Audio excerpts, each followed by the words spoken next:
A OA, nossa empresa, né, já tem quase 30 anos, né? Foi em 96 que a gente iniciou. Antes a gente já tinha experiência em outra empresa também, no mesmo formato, e bem mais aí do passado, das décadas de 70, quando eu comecei, aí a experiência foi em empresas grandes, né, como Ishikawajima, e hoje não tem mais lá, mas era fabricante de navios. Então participamos daquelas estruturas lá portuárias deles, todas as edificações. Depois a Emílio Bongart, é uma das maiores empresas de engenharia, então isso lá do Rio. Lá tive a oportunidade de trabalhar em edifícios altos lá, que seria o edifício do BNDES, que depois eu vou dar uma passada ali também. E na Christiane Nielsen, uma empresa dinamarquesa que veio para o Brasil aqui em 1908, se não me engano, e praticamente as grandes obras aqui até 1985, né, eram delas, justamente portuárias. Aí depois saiu, voltou para a Dinamarca, Ásia. E aí aqui, viemos aqui para Blumenau, então eu sou daqui da região também, né? E trabalhando numa outra empresa, também no mesmo tipo de projeto que a gente tem hoje. E aí, a partir de 96, então, iniciamos a nossa empresa. Aí dentro desses projetos industriais, portos, aeroportos, edificações, silos, né? Hoje a parte do agronegócio demanda muito trabalho também, né? Tem silos tal, e tem estruturas altas, que são os elevadores, né? De distribuição dos grãos, tem chaminés, tem toda essa parte aí de estrutural. Esse edifício do BNDES, um edifício bem interessante lá do Rio, feito em 75, né? Eu participei desse projeto, todo um projeto com núcleo em forma de glissande, toda a estrutura em protendido. Esse é um prédio que foi montado de cima para baixo, tá? Foi as primeiras vigas lá de cima suspensas, né? Acopladas no núcleo, e depois uma viga foi puxando a outra até formar o edifício. Tem 5 pavimentos de garagem, inclusive com acesso a metrô. Então, foi muito legal participar dessa parte aí, né? É um projeto bem impressionante, né? Quem já teve a oportunidade de visitar, acho que vai concordar comigo, né? E uma estrutura, né, bem à frente do seu tempo, né? Então, quando pouco se falava em proteção, já se trabalhava com estruturas protendidas no Brasil, né? Então, é um edifício, eu diria até para a época que foi construído, futurístico, né? Com tecnologia de ponta mesmo, né? Sim, hoje a gente vê, às vezes, né? Eu já vi algumas reportagens onde estão se construindo prédios desse jeito, mesmo lá em Nova York, e que está assim como uma novidade, né? A gente já fez isso aí em 75, né? 76 e com sucesso, né? Inclusive as formas deslizantes para o núcleo, né? O que está se conversando novamente agora, né? Para voltar a ter isso, né? E é uma novidade agora para a maioria, né? E o pessoal ainda está um pouco reticente, né? Sim. Mas que, né, com um bom projeto de forma deslizante, você tem que fazer um projeto bem adequado, né? Para conseguir, né? E aliado até à arquitetura também, né? Para dar essa condição. Mas você imagina, um prédio desse, 30 dias para você levantar o núcleo. É uma velocidade impressionante, né? No processo que a gente está acostumado da construção tradicional, né? A construção do dia a dia, que a gente trabalha com um sistema semi-artesanal, né, digamos assim. A gente não consegue, né, usando o sistema de formas comum, ter uma velocidade dessa, mas não chega nem perto, na verdade, né? Muito longe desses prazos. Isso é interessante, o estudo de formas, né, o formato, né, o processo executivo, eu sempre coloco aí para os meus clientes, precisa ser repensado, né? Tem situações que ele já fazia lá atrás, né? E dão uma velocidade muito grande, né? não está aqui nessa minha apresentação, mas nós estamos fazendo uma torre de Pisa com 30 metros de altura lá em Pedras Grandes, em Santa Catarina, no sul, né? Essa torre tem 8 metros de diâmetro, 30 de altura, diversos pavimentos, e eu estou fazendo ela reta, né, até para facilitar a forma deslizante, e depois nós vamos aplicar o recalque. Né? Tem todo um sistema mecânico com eixos e sistema lá embaixo que vai permitir isso, né? À medida, e já está o casco, né? Já está pronto, né? Agora, aí tem também um processo executivo interessante, e nós fizemos a laje superior, forma, tal, lá para fazer a de cima, e ela vem soltando, faz a outra, vem soltando, você não precisa sair com forma para levar para cima, que é todo um transtorno grande, desmontar. Sim. Simplesmente você tem os tirantes, você vai soltando e vai fazendo os pavimentos, mas tem que aproveitar a gravidade, né? Usar a gravidade a nosso favor. Né? Exatamente, né? Então tem isso aí. E assim, hoje o que a gente vê, muitos edifícios, os edifícios estão crescendo, né? A gente estava aí com prédios de 10 andares, era, né, isso aí há 20, 30 anos atrás, aí os prédios foram para 20, né? Poxa, interessante, os prédios de 20 andares, são altos, toda uma problemática de arquitetura e espaços e tal, e a estrutura praticamente era a mesma, né? Só ia ter mais pavimentos, e a rigidez acabava sendo grande, né? Tudo acima de 1 Hz e tal. Sim. Mas à medida que eles foram, né, para 30 pavimentos, 40, 50, já passam a ser estruturas esbeltas, né? Você já precisa ter um cuidado muito especial com a dinâmica dos ventos, né? Não só com o vento a long wind, que a gente chama, que é aquele que empurra o prédio na direção dele, né? Mas os vórtices, que são realmente a grande problemática, né, dessas estruturas altas, né? Exatamente, e essa questão do desprendimento de vórtice é algo que, né, quem trabalha com estruturas menos esbeltas, menores, né, muitas vezes nem olha para essas questões, porque de fato o paradigma de projeto muda, né, conforme um fator muito preponderante para essa mudança de paradigma é a esbeltez, né, então a gente no dia a dia de projetos, né, como eu que trabalho com estruturas menores, por exemplo, né? Eu sou projetista também. Raramente é algo que eu tenho que me preocupar, né? Normalmente a gente usa o vento, né? Calcula ali as forças a partir de fachada, aplica o vento da norma lá e funciona, né? Mas quando a gente muda a complexidade do projeto, a gente precisa de uma análise muito mais refinada, né? A gente tem um problema, assim, a NBR não se adaptou muito a 6123 ainda a essa situação, né? A gente até estava participando aí da discussão da norma, depois, por tempo, eu não consegui acompanhar muito, mas a parte de vórtices, ela não está, né? Ela não tem praticamente nada, né? Então, isso é um problema para os engenheiros, né? De entender que precisa essa análise.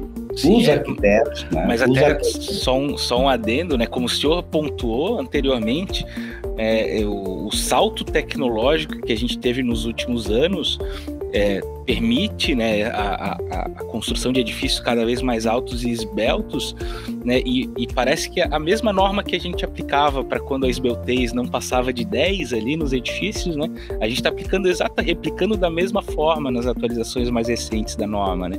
Então é algo que, né, a norma parece que ela está evoluindo linearmente, enquanto a tecnologia e a ousadia dos edifícios evolui exponencialmente, né? E a facilidade da parte tecnológica, de softwares, né, de análise virtual, de túnel de vento, isso avançou bastante, né? E deveria estar isso, né, mais divulgado, mais difundido, colocado mesmo na norma, né, essas situações, né? Perfeitamente. Então, hoje você não tem isso, o engenheiro que inicia um cálculo não tem um embasamento para isso, né? Nós nos associamos à CICIND, que é uma norma europeia, né? ela é uma base de normas, base do próprio Code, que usa formulações dela também, né? Temos uma pesquisa muito grande em cima de soluções, né? E de análise mesmo, né? As edificações, essa associação era mais voltado a estruturas de torres, né? Você tem torres, cooling towers, né? Que são aquelas torres para aquelas termoelétricas nucleares, né? E também chaminés, né? Então fala em chaminés de 200 metros, né? São estruturas bastante esbeltas, metálica, de concreto. Então houve um avanço muito grande lá dentro da nossa associação nessa pesquisa, né?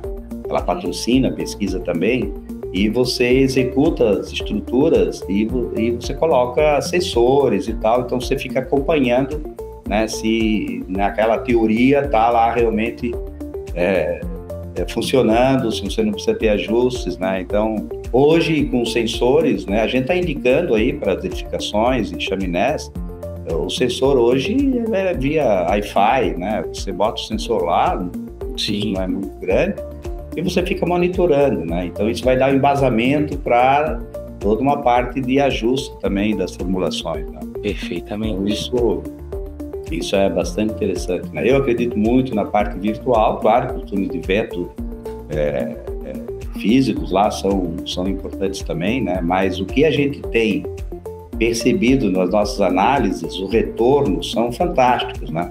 Uhum. Você calcula uma chaminé, nós temos chaminés, fizemos esses tempos algumas aí, 62 metros, com frequência 0,57 Hz, né? E o cliente fez uma outra lá, mas foi usado o nosso projeto, ele não contratou a gente, né? E claro, onde a gente tinha projetado um dumper do líquido, né, TLD lá em cima, o projetista e o fabricante entenderam que aquilo ali era uma besteira, porque eu uso o dumper já como uma plataforma para acesso ali às verificações dos gases e tal, né? Uhum. Então a gente faz o dumper lá em inox e tal, faz, né, o guarda-corpo e tal, e o fabricante disse, poxa, mas isso aí né, essa plataforma aí desse jeito, cara pra caramba, inox, né? E fez uma comum. A chaminé vibrava, era 70 centímetros girando e ia cair em 2 meses por causa de fadiga, né? Sim. Aí o cliente nos consultou, fomos lá, resolvemos, medimos impressionante, né? A frequência, exata frequência que nós calculamos. Fechou. Por quê? Porque você utiliza toda a parte de fundações também dentro do modelo, né? Sim. Faz uma análise das fundações e com softwares geotécnicos aí precisos, né? Que você consegue, então, ter a frequência exata da estrutura. Um pouco mais difícil para os prédios, porque, né, você tem todas as paredes, né, forros e tal, que depois eles têm um amortecimento diferente, né? Muda um pouquinho a rigidez. Então é interessante, né, num prédio alto, né, você projeta o dumper, né, define tal em função da frequência teórica, mas é importante ir lá depois e medir a frequência exata para você ajustar os parâmetros, né? Não vai precisar mudar o dumper, né, mas você vai ter o sistema de amortecimento ali, ajuste e tal, para alcançar aquela mesma frequência do prédio, né? Perfeitamente. Então essa parte a CICIND foi bastante importante para a gente, né? A gente conseguiu, faz 2 congressos por ano aí no mundo todo. Fizemos um aqui no Rio de Janeiro, onde a UA Engenharia, quem bancou toda essa parte aí, vou passar aqui depois. E lá a discussão, né, é bastante interessante, porque todo mundo leva a experiência, né, e se discute, né, e você acaba aprendendo, e aquilo que você também inovou, tal, você apresenta lá também, né? Então, sim. Interessante. Uma troca, né? Então, assim como eu estava colocando, os prédios cresceram, né, e você começa a ter a necessidade dessas análises, né, mais precisas, né, do comportamento do prédio, né? Eu não diria só na parte de engenharia, né? É muito importante estar aliado com o arquiteto também, né? Porque as vibrações, elas dependem muito também, né, do formato do prédio, né? Do formato. Eu tive agora em Dubai ali com o Rodrigo e impressionante, você tem lá um prédio de 820 metros de altura, né? Aquele Burj Khalifa, que não tem damper. Eles fizeram um formato, né? A aerodinâmica do edifício mesmo sustenta a dinâmica, né? Sim, que simula, deixa eu até aqui, esse cara aqui, né? Então ele vai mudando o formato, né? Para você não ter a possibilidade do vórtice, né? Então o cara fez isso aqui, um projeto fantástico, né? É claro que num edifício comum, aí, residencial, comercial, não dá para fazer dessa forma. Se consegue, com arquitetura, né, trabalhando nos cantos, arredondamentos, mudando um pouquinho o shape dele, você reduz bastante e pode até, dependendo da altura, evitar o dumper, né? Um dumper hoje é um custo bastante alto, né, para você fazer o equilíbrio, reduzir aí as acelerações aos níveis aí recomendados, né? Sim. Para pagar para um prédio de 60 metros, vai pagar uns 5 milhões, né? Para botar um dispositivo desse, né? Então, você tem... Claro que você tem opções, né? Você pode trabalhar com um dumper de líquido, né? Onde exige muito mais espaço e tal, né? Que tem que ser previsto lá na arquitetura. E você pode usar um dumper de massa que, né, hoje estão bastante compactos, né? Antes a gente via aquelas bolas grandes, nos edifícios lá americanos e tal. Hoje você já consegue, né, um sistema mais compacto, né, que tenha uma eficiência aí boa também, né? Mas daí, como o senhor pontuou muito bem, né, a importância da colaboração entre o calculista e o arquiteto, né, porque, né, existem soluções, né, o engenheiro, ele gosta de desafio, né, então ele vai resolver o problema, mas precisa, né, precisa se encontrar o ponto ótimo do custo em relação ao benefício ali, né, então, como o senhor falou, Você tem que fazer análise de custo, né? Você pode reforçar a estrutura, tem situações que é possível você reforçar, você vai aumentar os pilares e tal, você vai perder espaços, né? Você vai ter fundações mais pesadas, né? Mais rígidas, né? Isso é um custo, aí você tem que comparar. Se eu colocar um sistema de amortecimento, né?